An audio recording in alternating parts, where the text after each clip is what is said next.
श्रीहरी ज्ञानेश्वरी भावार्थ दीपिका आजच्या ओव्या 1 ते 25 पर्यंत आहेत. ओम श्री परमात्मने नमः. अथ श्री भगवद्गीता अथ प्रथमो अध्याय म्हणजेच अध्याय पहिला. अर्जुन विषाद योग. ओम नमो जी आद्या वेद प्रतिपाद्या जय जय स्वं सवेद्या आत्मरूपा. म्हणजेच याचा अर्थ ओंकार हाच परमात्मा आहे असं कल्पून ज्ञानदेवांनी मंगल केले आहे. हे सर्वांचे मूळ असणाऱ्या व वेदांच्या प्रतिपादनाचा विषय असणाऱ्या ओंकारा तुला नमस्कार असो. स्वतःला जाणण्यास योग्य असणाऱ्या आणि सर्वव्यापी असे आत्मरूपी ओंकारा तुला जय जयकार असो. दिवा तुझी गणेशू सकलार्थ मती प्रकाशू मने निवृत्ती दासू अवधारी जोजी. म्हणजेच वरील विशेषणांनी युक्त अशा देवा सर्वांच्या बुद्धीचा प्रकाश जो गणेश तो तूच आहेस. निवृत्तीनाथांचे शिष्य ज्ञानेश्वर महाराज म्हणतात. महाराज ऐका. हे शब्द ब्रह्म अशेष तेची मूर्ती सुवेश जेथ वर्ण वपू निर्दोष निर्वेद असे. म्हणजेच संपूर्ण वेद हीच त्या गणपतीची उत्तम सजवलेली मूर्ती आहे आणि तिच्या ठिकाणी निर्दोष वर्णरूपी सौंदर्य खुलून राहिले आहे. स्मृती तेची अवयव देखा अंगिक भाव तेथ लावण्याची ठेव अर्थशोभा. म्हणजेच आता त्या गणपतीच्या शरीराची ठेवण पहा. मन्वादिकांच्या स्मृती हेच त्याचे अवयव होत. त्या स्मृतीतील अर्थसौंदर्याने ते अवयव म्हणजे लावण्याची केवळ खानच बनले आहेत. अष्टादश पुराणे तिची मणिभूषणे पदपद्धती खेवणे प्रेमय रत्नांची. अर्थ 18 पुराणे हेच त्याच्या अंगावरील रत्नखचित अलंकार आहेत. त्यात प्रतिपादलेली तत्वे हीच रत्ने व छंदोबद्ध शब्द हीच त्यांची वंदने होत. पदबंध नागर तिची रंगाथिले अंबर जेथ साहित्यवाने सपूर उजाळाचे. म्हणजेच उत्तम प्रकारची शब्दरचना हेच त्या गणपतीच्या अंगावरील रंगवलेले वस्त्र आहे आणि त्या शब्दरचनेतील अलंकार हे त्या वस्त्रांचे चकचकीत तलमतंतू आहेत. देखा काव्य नाटका जे निर्धारिता सकौतुका त्याची ऋणझुणती शूद्र घंटिका अर्थध्वनी. म्हणजेच पहा, कौतुकाने काव्यनाटकांविषयी विचार केला असता ती काव्य नाटके त्या गणपतीच्या पायातील लहान घागऱ्या असून त्या अर्थरूप आवाजाने ऋणझुणत असतात. नाना प्रमयाची परी निपुणपणे पाहता कुसरी दिसती उचित पदे माझारी रत्ने भली. म्हणजेच कारण त्यात प्रतिपादलेली अनेक प्रकारची तत्वे त्यातील कुशलता यांचा बारकाईने विचार केला असता यामध्येही निवडक विचारांची काही चांगली रत्ने आढळतात. तेथ व्यासादिकांच्या मती तेची मेखळा मिरविती चोखाळपणे झळकती पल्लव सडका. म्हणजेच येथे व्यासादिकांच्या बुद्धी हाच कोणी त्या गणपतीच्या कमरेला बांधलेला शेला शोभत आहे व त्याच्या पदराच्या दशा निर्दोषपणे झळकत आहेत. देखा षडदर्शने मणिपती तेची भुजांची आकृती मनोनी विसंवादे धरिती आयुधे हाती.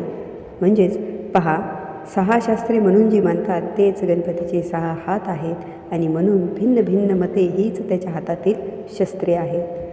तरी तर्कू तोची फरशू नीतिभेदू अंकुशू वेदांतुतू महारसू मोदकू मिरवे. म्हणजेच तरी कनादशास्त्ररूपी हातामध्ये अनुमानरूपी परशू आहे. गौतमीय न्यायदर्शनरूपी हातात प्रमाण प्रमेयादी 16 पदार्थांचे तत्वभेदरूपी अंकुश आहे. व्यासकृत वेदांत सूत्ररूपी हातात ब्रह्मरसाने भरलेला ब्रह्मज्ञानरूपी मोदक शोभत आहे.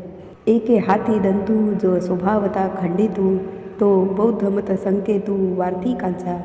म्हणजेच बौद्धमताचे निदर्शन करणाऱ्या बौद्ध वार्तिकांनी प्रतिपादिलेले बौद्धमत हाच कोणी स्वभावतः खंडित झालेला दात तो पातंजल दर्शनरूपी एका हातात धरला आहे.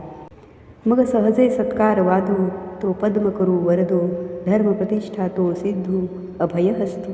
म्हणजेच मग बौद्धांच्या शून्यवादाचे खंडन झाल्यावर सहजच येणारा निरीश्वर सांख्यांचा सत्कार्यवाद हा त्या गणपतीचा वर देणारा कमलासारखा हात होय.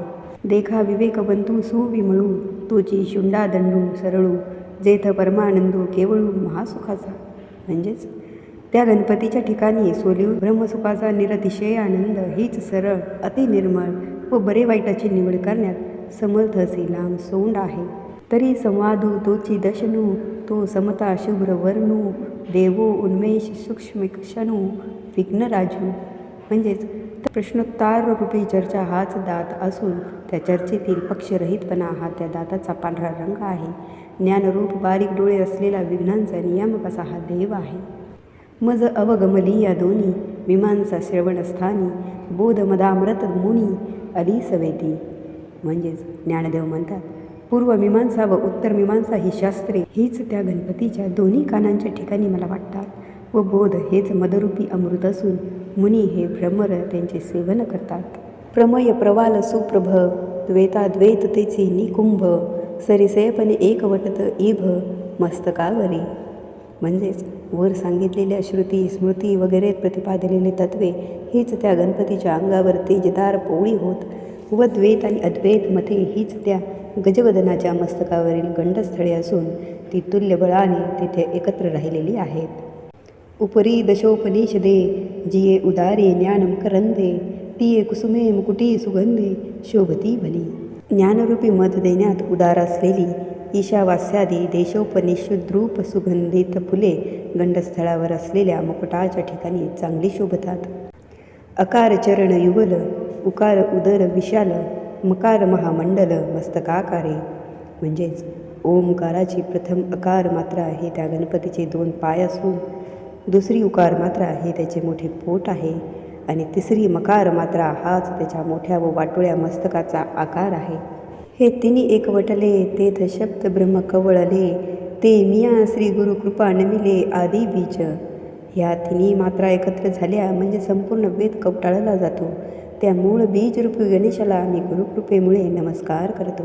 आता अभिनव वाग्विलासिनी ते चातुर्यार्थ कला कामिनी ते शारदा विश्वमोहिनी नमिली मिया.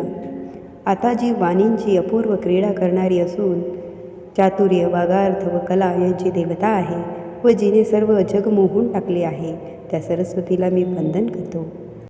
मज हृदयी सद्गुरु जेने तारिलो हा संसार पुरू मनोनी विशेष अत्यादरू विवेकावरी. म्हणजेच ज्या सद्गुरूंनी मला या संसारपुरातून तारले ते माझ्या हृदयात आहेत म्हणून माझे विवेकावर फार प्रेम आहे. जैसे डोळ्या अंजन भेटे ते वेळी दृष्टीसी फाटा फुटे मग वास पाहिजे तेथ प्रकटे महानिधी. म्हणजेच ज्याप्रमाणे डोळ्यात अंजन घातले की दृष्टी फाकते मग भूमिगत द्रव्याचा सहज सुगावा लागून द्रव्याचा मोठा खजिना दृष्टीला दिसू लागतो. का चिंतामणी जारिया हाती सदा विजय वृत्ती मनोरथी तैसा मी पूर्ण कामन श्री निवृत्ती ज्ञानदेव मनी. म्हणजेच किंवा ज्याप्रमाणे चिंतामणी हस्तगत झाल्यावर मनोरथ नेहमी विजयी होतात त्याप्रमाणे माझे सर्व मनोरथ श्री निवृत्तीनाथांच्यामुळे पूर्ण झाले आहेत असे ज्ञानदेव म्हणतात. मनोनी जाणते ने गुरु भजिजे तैने कृतकार्य होईजे जैसे मूळ सिंचने सहजे शाखा पल्लव संतोषती. एवढ्यासाठी अहो ज्ञाते पुरुष हो गुरुभजन करावे व त्यायोगे कृतकृत्य व्हावे. ज्याप्रमाणे झाडांच्या मुळांना पाणी घातले असता अनायासे फांद्या व पाणी यांना टवटवी येते